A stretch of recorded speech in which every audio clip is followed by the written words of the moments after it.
Hello, dear reader. Welcome back.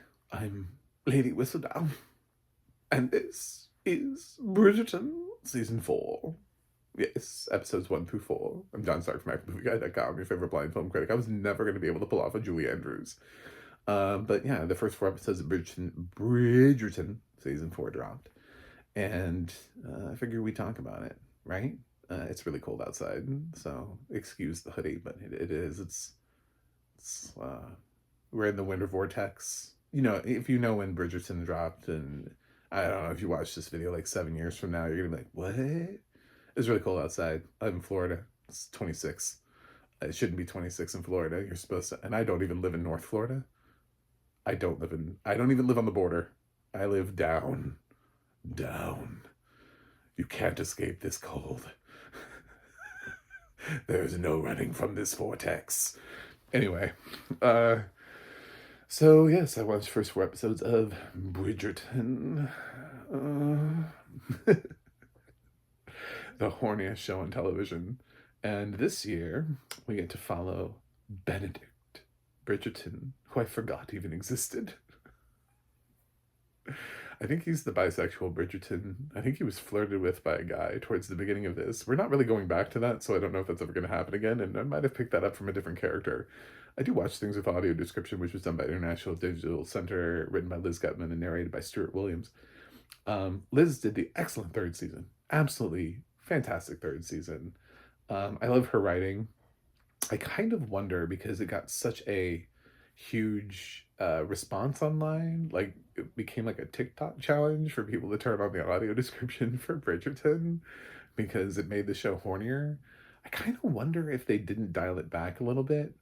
There's a scene where a character is masturbating, and I kind of felt like that scene was underdescribed compared to how far Liz was willing to go in the 3rd season. I wonder if Netflix asked her to dial it back, which is such a weird take, you know, for audio description to be breaking into the mainstream like that. And for, I mean, it's sort of like any press is good press.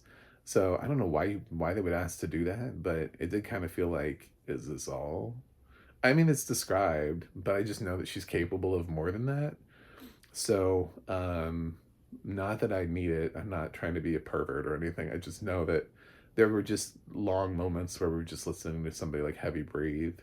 And I feel like Liz takes more advantage of breaks than that, and doesn't just like leave us with gaps of where it's like, what are we doing? Oh, we're listening to somebody breathe heavily for a long time. So, um, yeah. So what's the deal here? So Benedict returns home. He's an eligible bachelor, a little bit of a cad. He ends up, I don't know, he has a lot of women around him at times, and he refuses to settle down. He lives off in some house in the woods and works on projects, and he's the elusive Bridgerton. But his mother would really love for him to settle down and pressures him into it. He ends up going to this masquerade where he meets somebody who catches his attention, and she's unlike anything he's ever experienced before. And she's wearing the masquerade, so they can't see who they are. She has on a silver outfit and a mask, and all he can really see is her lips. And they don't dance because she can't. She was never taught to dance. So he takes her, and they just spend some time outside talking. And he really enjoys her company. And then she runs off and leaves a glove behind. It's Cinderella. We're doing Cinderella. Um, so it turns out that that girl is Sophie, who works as a maid in another house, and she snuck out for the night. But there's more to her story, dear reader. More. We get to see in flashbacks in the first 4 episodes that she was actually the kid, like the daughter to this household. And I think she's being raised by her evil stepmother, who is trying to convince her that her mother was a maid, and that she's illegitimate, and that's why, because her dad never told her anything because she was young uh, when her dad passed. So, but she's more educated than she should be for somebody of her station, and yeah, dreams of maybe one day having a better life than what she has, living in a maid's closet and having to tend to her sisters, as if like that's the generosity that's being offered to her by her stepmother.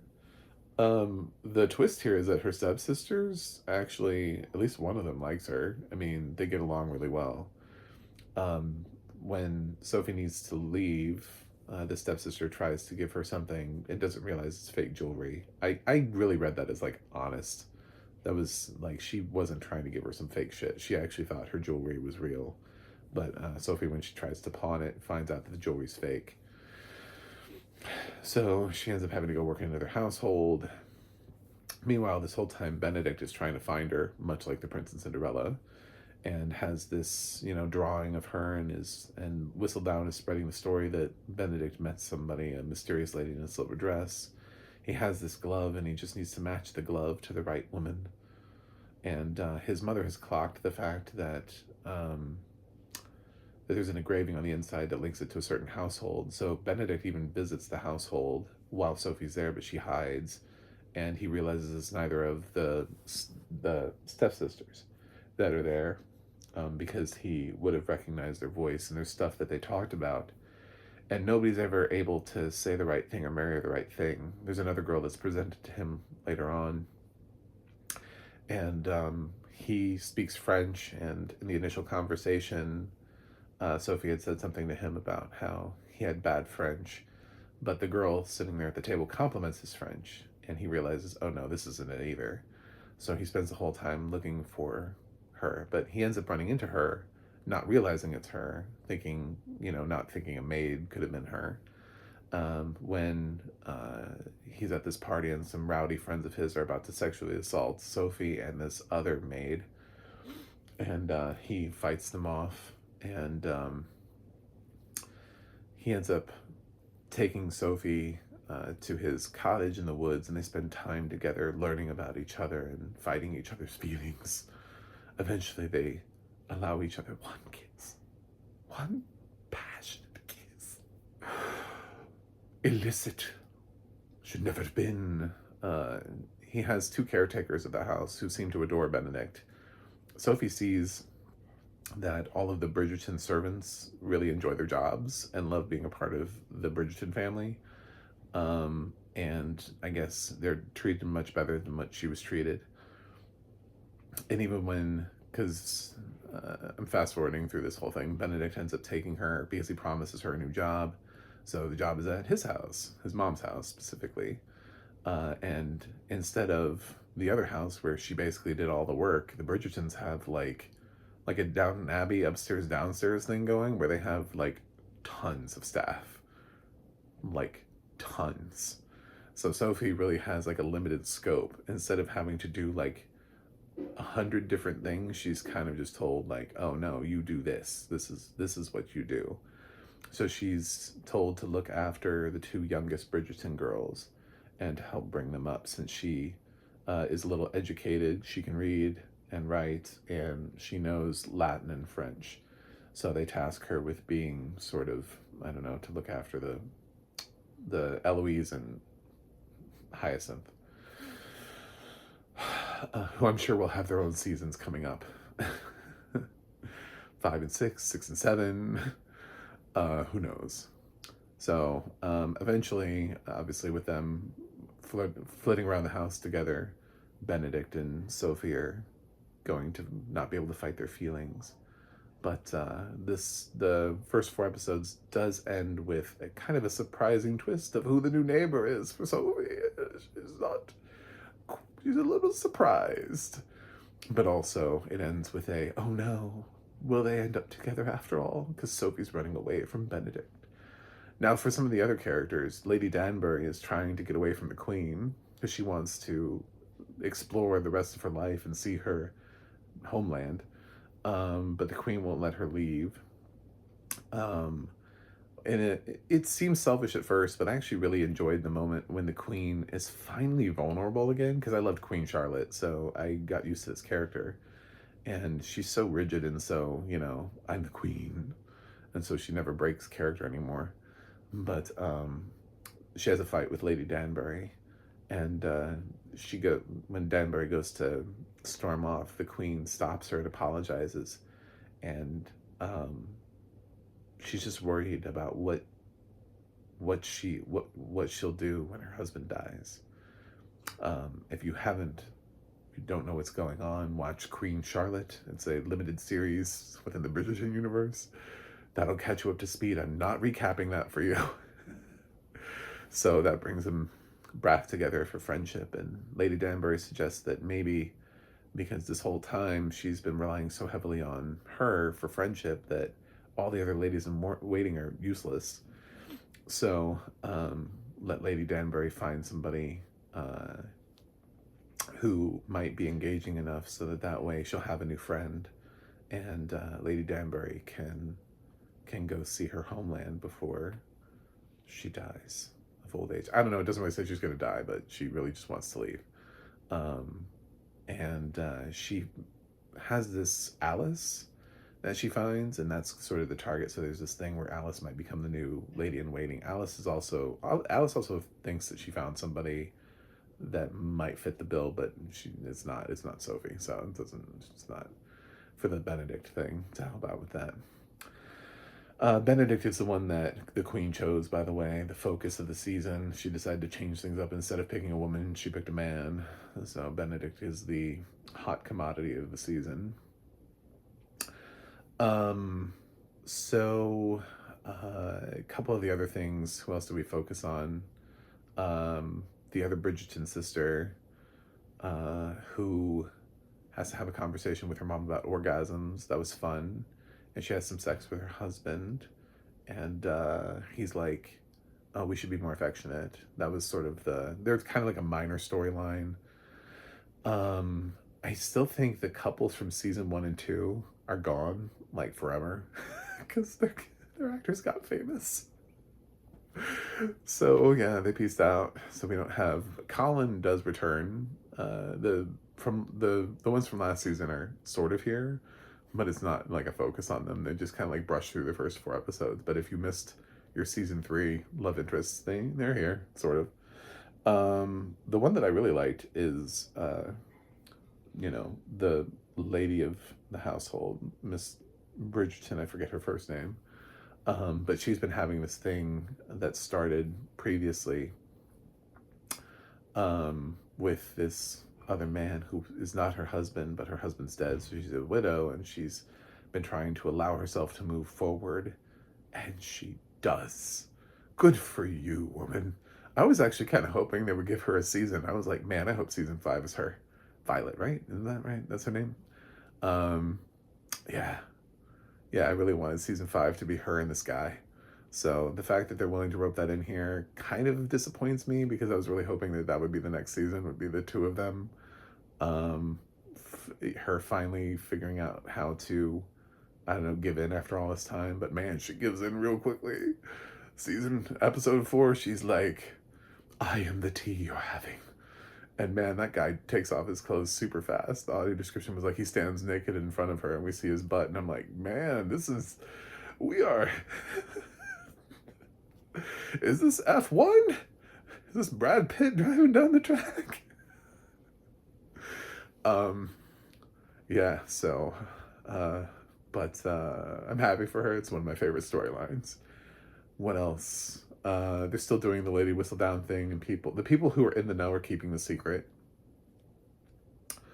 The other household, Portia's household, her longtime maid has been given an offer from a different house, and is considering taking it. And Portia thinks that because she lets her like eat the food there and treats her a little bit more like a member of the family, that she doesn't have to pay her more.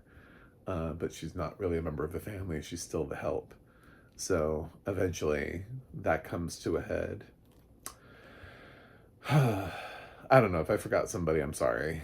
Most of it is the main storyline, which I hit all the key points in. The other girl that got sexually assaulted, well, he stopped it. Benedict stopped. Neither of the girls got harmed. She ends up at the house too, because he promised to get them both jobs. It's just that he brings Sophie there personally, so the other girl, Hazel, comes along later. But she ends up there too because he makes good on his word. So he's really just this gentleman. Yeah, I definitely want these two to get together because there's really no reason for them to not get together. The only thing is, he was given a little bit of a lecture about the power dynamic, which now makes it uncomfortable because before he didn't realize there was a power dynamic or could be one, with Sophie being a servant and him being, was he a viceroy or something? Viscount? I don't know, something like that. So yeah, because of the power dynamic, once he's aware of it, it becomes a little less sexy when he kind of forces himself into the situation. Before, it was very natural because they weren't thinking about it, and I don't think Sophie was either. But now she's clearly employed by him, so it gets a little bit icky. Um, but not because their passion started before. It's weird. It's getting weird. Anyway, I like Bridgerton. Yeah, I'm a dude who likes Bridgerton. I know you look at me and you go, "Wow, there's a dude who likes Bridgerton." Funny thing is, I didn't initially like it. I had to warm up to it. Like I watched season one, and I don't think I didn't fully appreciate it. And then when season two came out, I rewatched season one. I ended up liking season one, which pulled me into season two. Like I had to rewatch one to remember what happened, and then I became a fan of it. So from that point on, I don't know why I don't really remember it.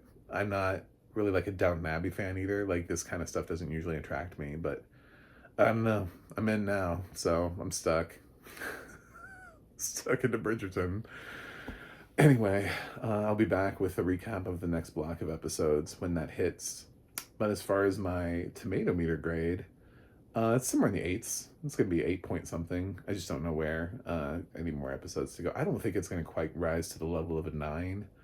Um, but yeah, we'll see what happens. Anyway, thanks for watching. Thanks for subscribing, and I'll see you guys on the other side.